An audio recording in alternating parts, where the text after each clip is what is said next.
Hello guys, ഇന്നത്തെ വീഡിയോയിൽ നമ്മൾ പാസ്പോർട്ട് എങ്ങനെ ഓൺലൈൻ വഴി അപ്ലൈ ചെയ്യാന്നുള്ളതാണ് നോക്കുന്നത്. 14 ദിവസമാണ് ഇത് അപ്ലൈ ചെയ്ത് കഴിഞ്ഞാൽ നമുക്ക് കൈ കിട്ടാൻ എടുക്കുന്നത്. പിന്നെ 1500 തൊട്ട് 2000 വരെ നമുക്ക് ഇതിനാകാം. 36 പേജിൻ്റെ പാസ്പോർട്ടുണ്ട്, അതിന് 1500 രൂപയും. 60 പേജിൻ്റെ പാസ്പോർട്ടിന് 2000 രൂപയാണ് ആകുന്നത്. ആദ്യം തന്നെ നമ്മൾ www.passportindia.gov.in എന്ന് പറയുന്ന വെബ്സൈറ്റിലേക്ക് കയറുക. ഈ വെബ്സൈറ്റ് സന്ദർശിച്ചതിന് ശേഷം ഏറ്റവും മേളിൽ കാണുന്ന സർവീസസിൽ ക്ലിക്ക് ചെയ്യുക. അതിനകത്ത് apply for fresh reissue ordinary passport click ചെയ്യുക. ഇവിടെ രജിസ്റ്റർ എന്ന ഈ ബട്ടൺ ക്ലിക്ക് ചെയ്യുക. രജിസ്റ്ററിൽ ക്ലിക്ക് ചെയ്ത് കഴിയുമ്പം നമ്മൾ ന്യൂ യൂസർ രജിസ്ട്രേഷൻ എന്ന് പറയുന്ന പേജിലേക്ക് പോകും. ഇതിൽ ഫസ്റ്റ് തന്നെ നമ്മളടുത്ത് ചോദിക്കുന്നത് പാസ്പോർട്ട് ഓഫീസാണ്. ഈ ഇമേജ് നോക്കിക്കഴിഞ്ഞാൽ നിങ്ങൾക്ക് കാണാൻ പറ്റും ഏതൊക്കെ ജില്ലകളാണ് ഓരോ റീജിയണൽ പാസ്പോർട്ട് ഓഫീസും കവർ ചെയ്യുന്നതെന്ന്. ഇൻ കേസ് ഇപ്പോൾ നിങ്ങൾ കോട്ടയം ജില്ലയിലാണെങ്കിൽ കൊച്ചിയാണ് നിങ്ങളുടെ റീജിയണൽ പാസ്പോർട്ട് ഓഫീസ് എന്ന് പറയുന്നത്. ഇപ്പം പത്തനംതിട്ടയാണ് നിങ്ങൾ താമസിക്കുന്നതെങ്കിൽ നിങ്ങളുടെ റീജിയണൽ പാസ്പോർട്ട് ഓഫീസ് എന്ന് പറയുന്നത് ട്രിവാൻഡ്രമാണ്. അപ്പോൾ അത് കറക്റ്റായിട്ട് നിങ്ങൾ എൻ്റർ ചെയ്യാൻ നോക്കുക. താഴെ കാണുന്ന ഫീൽഡിൽ നിങ്ങളുടെ full name, email I D same as the login I D എന്ന് കൊടുക്കുക. ഈ login I D email I D തന്നെ കൊടുക്കുക. പാസ്വേഡ് നിങ്ങളൊരു റാൻഡം പാസ്വേഡും ക്രിയേറ്റ് ചെയ്യുക. അതിനുശേഷം സൈനപ്പ് ബട്ടണിൽ ക്ലിക്ക് ചെയ്യുക. അതിനുശേഷം നിങ്ങളുടെ login I D which is your email I D അത് വെച്ചും പിന്നെ നിങ്ങളുടെ പാസ്വേഡ് വെച്ചും ലോഗിൻ ചെയ്യുക. ലോഗിൻ ചെയ്ത് കഴിയുമ്പോൾ നമ്മൾ ഈ വെബ്സൈറ്റിലേക്ക് വരും. ഈ വെബ്സൈറ്റിൻ്റെ അകത്ത് ലെഫ്റ്റ് സൈഡിൽ സർവീസസ് എന്ന് പറയുന്ന സെക്ഷനായിട്ട് അതിനകത്ത് അപ്ലൈ ഫോർ ഫ്രഷ് പാസ്പോർട്ട് എന്ന് പറയുന്ന ഓപ്ഷനിൽ ക്ലിക്ക് ചെയ്യുക. ക്ലിക്ക് ചെയ്തതിന് ശേഷം ഇത് സ്കിപ്പ് ഫോർ നൗ എന്ന് കൊടുക്കുക. ഇതിൻ്റെ അകത്ത് നമ്മുടെ പാസ്പോർട്ട് ഓഫീസ് കൊടുക്കുക. നമ്മുടെ റീജിയണൽ പാസ്പോർട്ട് ഓഫീസ് വെച്ച് ഏതൊക്കെ ജൂറിഡിക്ഷനിലാണ് കൺട്രോൾ ഉള്ളതെന്ന് നോക്കിയിരുന്നു, അതിനനുസരിച്ച് കൊടുക്കുക. ഇനി പാസ്പോർട്ടിൻ്റെ ഡീറ്റെയിൽസ് ഒക്കെ എൻ്റർ ചെയ്യാൻ സമയമായി. ഇനി നമ്മൾ കെയർഫുള്ളായിട്ട് തന്നെ ഇവിടെയുള്ള കാര്യങ്ങളെല്ലാം ഫില്ല് ചെയ്യണം. അപ്ലൈയിങ് ഫോർ ഫ്രഷ് പാസ്പോർട്ട് എന്ന് കൊടുക്കുക. ടൈപ്പ് ഓഫ് ആപ്ലിക്കേഷൻ എന്ന് പറയുന്നത് normal. Type of passport booklet എന്ന് പറയുന്നത് 36 പേജസ്. നിങ്ങൾ ഒത്തിരി ട്രാവൽ ചെയ്യുന്നില്ലെങ്കിൽ, ഒരുപാട് ട്രാവൽ ചെയ്യുന്ന ആളാണെങ്കിൽ 60 പേജസിൻ്റെ തന്നെ എടുക്കുക. ഗിവൺ നെയിം എന്ന് പറയുന്ന സെക്ഷനകത്ത് നിങ്ങളുടെ ഫസ്റ്റ് നെയിം മാത്രം എൻ്റർ ചെയ്യുക. നിങ്ങൾക്ക് മിഡിൽ നെയിം ഉണ്ടെങ്കിൽ അതും കൂടെ എൻ്റർ ചെയ്യുക. ലാസ്റ്റ് നെയിം ഒരിക്കലും എൻ്റർ ചെയ്യരുത്. സർനെയിമിൻ്റെ സ്ഥാനത്ത് ലാസ്റ്റ് നെയിം എൻ്റർ ചെയ്യുക. ഈ ഫീൽഡുകളൊക്കെ നിങ്ങൾ തന്നെ ചെയ്യാൻ നോക്കുക. നിങ്ങൾ പേര് മാറ്റിയിട്ടില്ലെങ്കിൽ ഇവിടെ എല്ലാം നോ കൊടുത്താൽ മതി. പിന്നെ ഡേറ്റ് ഓഫ് ബർത്ത്, പിന്നെ ഇന്ത്യക്ക് പുറത്താണോ ജനിച്ചതെന്ന് ചോദിച്ചാണെങ്കിൽ അത് നോ ആണ്. പിന്നെ പ്ലേസ് ഓഫ് ബർത്തിലേക്ക് വരുമ്പം നിങ്ങൾ ബർത്ത് സർട്ടിഫിക്കറ്റ് കിടക്കുന്ന പ്ലേസ് തന്നെ കൊടുക്കാൻ നോക്കുക. ഇവിടെ നിങ്ങളുടെ ജില്ല, പിന്നെ മാരിറ്റൽ സ്റ്റാറ്റസ്, സിറ്റിസൺഷിപ്പ്, പാൻ കാർഡിൻ്റെ ഡീറ്റെയിൽസ്, എംപ്ലോയ്മെൻറ്റ് ടൈപ്പ്, ഇങ്ങനത്തെ എല്ലാ ഡീറ്റെയിൽസും നിങ്ങൾക്ക് തന്നെ എൻ്റർ ചെയ്യാവുന്നേ ഉള്ളൂ. ആകെപ്പാട് കൺഫ്യൂഷൻ വരാൻ ചാൻസ് ഉള്ളത് നോൺ ECR എലിജിബിലിറ്റിയുടെ കാര്യത്തിൽ മാത്രമാണ്. നിങ്ങൾ 10ാം ക്ലാസ് പാസ്സായ വ്യക്തിയാണെങ്കിൽ നിങ്ങൾ എലിജിബിളാണ്. നിങ്ങൾ 18 വയസ്സിന് താഴെയാണെങ്കിൽ നിങ്ങൾ എലിജിബിളാണ്. 50 വയസ്സിന് മുകളിലുള്ള ഒരു വ്യക്തിയാണെങ്കിൽ നിങ്ങൾ എലിജിബിളാണ്. ECNR കുറിച്ച് കൂടുതൽ ഡൗട്ടുകളുള്ളവർ ഈ ഡോക്യുമെൻറ്റ്സും പേപ്പറും വായിച്ചു നോക്കുക. ഇതിനകത്ത് കുറേ ഡോക്യുമെൻറ്റ്സും കാര്യങ്ങളൊക്കെ എഴുതിയിട്ടുണ്ട്. അതൊക്കെയാണ് നമുക്ക് ECNR എലിജിബിലിറ്റി നിശ്ചയിക്കുന്നത്. ഈ ഫീൽഡിൽ നിങ്ങളാണ് ഐഡൻറ്റിഫൈ ചെയ്യാൻ പറ്റുന്നൊരു മാർക്ക് എഴുതുക.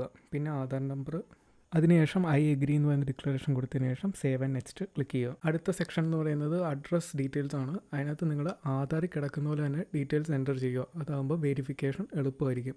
അതിനുശേഷം സേവ് ആൻഡ് നെക്സ്റ്റ് കൊടുക്കുക, ഓക്കെ കൊടുക്കുക. എമർജൻസി കോൺടാക്ട്സിൻ്റെ സെക്ഷനിൽ നിങ്ങൾക്ക് നിങ്ങളുടെ പേരൻറ്റിൻ്റെ പേരും പിന്നെ ഫോൺ നമ്പറും കൊടുക്കാവുന്നതാണ്. സ്റ്റാർ ഇട്ട ഫീൽഡ് മാത്രം ഫില്ല് ചെയ്താൽ മതി. നിങ്ങളിതിന് മുന്നേ പാസ്പോർട്ടിന് അപ്ലൈ ചെയ്തിട്ടില്ലെങ്കിൽ ഈ ഫീൽഡുകളിൽ നോ കൊടുക്കുക. അതിനുശേഷം സേവ് ആൻഡ് നെക്സ്റ്റ് കൊടുക്കുക. അതർ ഡീറ്റെയിൽസ് ചോദിക്കുന്നത് നിങ്ങളുടെ പേരിൽ എന്തെങ്കിലും ക്രിമിനൽ കേസുകൾ ഉണ്ടായിട്ടുണ്ടോ എന്നാണ്. വേറെ കേസും കാര്യങ്ങളൊന്നും ഉണ്ടായിട്ടില്ലെങ്കിൽ നിങ്ങൾക്കിവിടെ നോ കൊടുത്തിട്ട് സേവ് ആൻഡ് നെക്സ്റ്റ് കൊടുക്കാവുന്നതാണ്.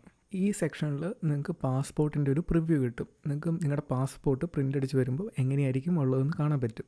ഇത് നിങ്ങൾക്ക് ശ്രദ്ധിക്കാൻ പറ്റുന്നൊരു കാര്യം എന്ന് വെച്ച് കഴിഞ്ഞാൽ നിങ്ങളുടെ പേര് അതിന് മേളിലാണ് ലാസ്റ്റ് നെയിം വരുന്നത്. അതോർത്ത് ഒന്നും പേടിക്കേണ്ട ആവശ്യമില്ല, അത് ആ രീതിയിൽ തന്നെയാണ് വരേണ്ടത്. ഓക്കെ, അതിനുശേഷം താഴെ കാണുന്ന ഐ എഗ്രി എന്ന് പറയുന്ന ബട്ടൺ ക്ലിക്ക് ചെയ്തതിന് ശേഷം സേവ് ആൻഡ് നെക്സ്റ്റ് കൊടുക്കുക. നമ്മളിപ്പോൾ ലാസ്റ്റ് ഫീൽഡിലേക്ക് എത്തിയിരിക്കുകയാണ്. ഡീറ്റെയിൽസ് വെരിഫിക്കേഷൻ എന്നാണ് ഈ ഫീൽഡിൻ്റെ പേര്. അപ്പോൾ ഇതിനകത്ത് നമുക്ക് 3 പ്രൂഫാണ് കാണിക്കേണ്ടത്. Proof of birth, proof of address, proof of ECNR. അപ്പം പ്രൂഫ് ഓഫ് ബർത്ത് കാണിക്കാൻ വേണ്ടി ബർത്ത് സർട്ടിഫിക്കറ്റ് കൊടുക്കുക. പ്രൂഫ് ഓഫ് അഡ്രസ്സിന് വേണ്ടി ആധാർ, പ്രൂഫ് ഓഫ് ECNRന് വേണ്ടി നമ്മൾ കൊടുക്കേണ്ട സർട്ടിഫിക്കറ്റ് സ്കൂൾ ലീവിങ് അല്ലെങ്കിൽ SSLC സർട്ടിഫിക്കറ്റിൻ്റെയാണ് കൊടുക്കേണ്ടത്. ആ സെക്ഷനിൽ ക്ലിക്ക് ചെയ്യുക. അപ്പോൾ ഈ ഫീൽഡ് കഴിഞ്ഞ് നമ്മൾ സേവ് ആൻഡ് നെക്സ്റ്റ് അടിച്ച് കഴിയുമ്പം നമുക്ക് ഷെഡ്യൂൾ അപ്പോയിൻമെൻറ്റ് എന്ന് പറയുന്ന ഫീൽഡിലേക്ക് വരും. ഇതിനകത്ത് നമുക്ക് റൈറ്റ് സൈഡിൽ നോക്കിക്കഴിഞ്ഞാൽ കാണാൻ പറ്റും അപ്പോയിൻമെൻറ്റ് അവൈലബിലിറ്റി എന്ന് വെച്ച് കഴിഞ്ഞാൽ ഏതൊക്കെ സമയങ്ങളിൽ നമുക്ക് ഏതൊക്കെ പാസ്പോർട്ട് ഓഫീസിൽ പോയി അപ്പോയിൻമെൻറ്റ് എടുത്ത് അവരുടെ വെരിഫിക്കേഷൻ പ്രോസസ്സ് കംപ്ലീറ്റ് ചെയ്യുക എന്നുള്ളതാണ്. സെലക്ട് PSK എന്ന് പറയുന്ന സെക്ഷനിൽ നിങ്ങളുടെ വീടിനോട് അടുത്തുള്ള ഏതെങ്കിലും ഒരു പാസ്പോർട്ട് ഓഫീസ് സെലക്ട് ചെയ്യുക. അതിനുശേഷം നിങ്ങൾക്ക് അവൈലബിൾ ആയിട്ടുള്ളൊരു ഡേറ്റും സെലക്ട് ചെയ്തതിന് ശേഷം മേക്ക് പേയ്മെൻറ്റ് എന്ന് പറയുന്ന ഓപ്ഷനിൽ ക്ലിക്ക് ചെയ്ത് കഴിഞ്ഞാൽ നിങ്ങൾക്ക് അപ്പോയിൻമെൻറ്റ് എടുക്കാവുന്നതാണ് ആ തീയതിയിൽ. ഈ ഫീൽഡിൽ നിങ്ങൾ പേ നൗ എന്ന് പറയുന്ന ബട്ടണിൽ ക്ലിക്ക് ചെയ്യുക. പേയ്മെൻറ്റ് ചെയ്തതിന് ശേഷം നമുക്ക് ആപ്ലിക്കേഷൻ്റെ പ്രിൻ്റ് ഔട്ട് എടുക്കാൻ പറ്റുന്നതാണ്. നമ്മുടെ ആപ്ലിക്കേഷൻ ഒരു PDF ആയിട്ട് ഡൗൺലോഡ് ചെയ്യാൻ പറ്റും. ഈ ആപ്ലിക്കേഷൻ നമ്മളൊരു A4 സൈസ് പേപ്പറിലേക്ക് പ്രിൻ്റ് ഔട്ട് എടുക്കണം ബ്ലാക്ക് ആൻഡ് വൈറ്റിൽ. അതിൻ്റെ മേളിൽ തന്നെ നമ്മുടെ അപ്പോയിൻമെൻറ്റ് തീയതി കാര്യങ്ങളൊക്കെ മെൻഷൻ ചെയ്തിട്ടുണ്ട്. പാസ്പോർട്ട് ഓഫീസിൽ നല്ല തിരക്കുള്ളത് കൊണ്ട് തന്നെ നമ്മളെല്ലാ ഡോക്യുമെൻറ്റ്സും കാര്യങ്ങളെല്ലാം റെഡിയാക്കിയതിന് ശേഷം തന്നെ പോകാൻ നോക്കുക. അവിടെ ചെന്നതിന് ശേഷം എല്ലാത്തിനും ഓടി നടക്കാൻ ഭയങ്കര ബുദ്ധിമുട്ടായിരിക്കും. ഈ സ്ക്രീനിൽ കാണുന്ന ഡോക്യുമെൻറ്റ്സ് നമ്മൾ മസ്റ്റായിട്ടും കൊണ്ടുപോകണം. പാസ്പോർട്ട് ആപ്ലിക്കേഷൻ്റെ കോപ്പി, ബർത്ത് സർട്ടിഫിക്കറ്റിൻ്റെ original and a copy attested, പിന്നെ ആധാറിൻ്റെ ഒറിജിനൽ അതിൻ്റെ ഒരു കോപ്പി അറ്റസ്റ്റഡ്, പിന്നെ SSLC ആൻഡ് +2 സർട്ടിഫിക്കറ്റിൻ്റെ original and attested, pen and some paper. നിങ്ങളിപ്പം ഒരു കോളേജിലൊക്കെ പഠിക്കുന്ന ഒരു വിദ്യാർത്ഥിയാണെങ്കിൽ നിങ്ങളുടെ സർട്ടിഫിക്കറ്റ്സും കാര്യങ്ങളൊക്കെ കോളേജിൽ സറണ്ടർ ചെയ്തേക്കുമായിരിക്കും. അപ്പോൾ നിങ്ങൾ പാസ്പോർട്ടിൻ്റെ ആവശ്യത്തിനായിട്ട് അത് കോളേജിൽ നിന്ന് വാങ്ങിയതിന് ശേഷം മാത്രം അപ്പോയിൻമെൻറ്റ് ഫിക്സ് ചെയ്യുക. ഇതിൻ്റെ ഒറിജിനൽ സർട്ടിഫിക്കറ്റ് തന്നെ നമ്മൾ വെരിഫിക്കേഷൻ പ്രോസസ്സിന് കാണിക്കേണ്ടി വരും. ഡ്യൂപ്ലിക്കേറ്റോ അല്ലെങ്കിൽ കോപ്പിയോ കാണിച്ചു കഴിഞ്ഞാൽ അവർ റിജക്റ്റ് ചെയ്യും. കറക്റ്റ് നമ്മുടെ അപ്പോയിൻമെൻറ്റ് ടൈം ആകുമ്പം നമ്മളെ ഇവർ അകത്തേക്ക് കയറി വരാൻ വിളിക്കുന്ന ടൈമിൽ സ്കാനിങ് ഉണ്ടാകും. നമ്മൾ ബാഗിൽ വേറെ സാധനങ്ങളൊന്നും വെക്കേണ്ട ആവശ്യമില്ല. നമ്മുടെ സർട്ടിഫിക്കറ്റ്സും കാര്യങ്ങളും മാത്രം കൊണ്ടുപോയാൽ മതി. ഇതിൻ്റെ അകത്ത് 3 ലെവൽ ഓഫ് വെരിഫിക്കേഷൻ ഉണ്ട്. ഒറിജിനൽ സർട്ടിഫിക്കറ്റ്സും കോപ്പി അറ്റസ്റ്റഡും കാണിക്കണം. പാസ്പോർട്ടിൽ വരാൻ പോകുന്ന ഫോട്ടോഗ്രാഫും ഇതിൻ്റെ അകത്ത് വെച്ച് തന്നെയാണ് അവരെടുക്കുന്നത്. അപ്പോൾ മുടിയൊക്കെ നല്ല രീതിയിൽ തന്നെ ഈരി വെച്ചതിന് ശേഷം കയറുക. പാസ്പോർട്ട് സേവയുടെ വെരിഫിക്കേഷന് ശേഷം പോലീസ് സ്റ്റേഷൻ വെരിഫിക്കേഷൻ ഉണ്ടാകും. അതിന് ശേഷം ഒരു 3 ദിവസത്തിനുള്ളിൽ തന്നെ നമുക്ക് നമ്മുടെ റീജിയണൽ പാസ്പോർട്ട് ഓഫീസിൽ നിന്ന് പാസ്പോർട്ട് നമ്മുടെ അഡ്രസ്സിലേക്ക് ഇന്ത്യ പോസ്റ്റ് വഴി കൊറിയർ ചെയ്തു തരുന്നതായിരിക്കും. Thank you for watching. If you like this video, subscribe.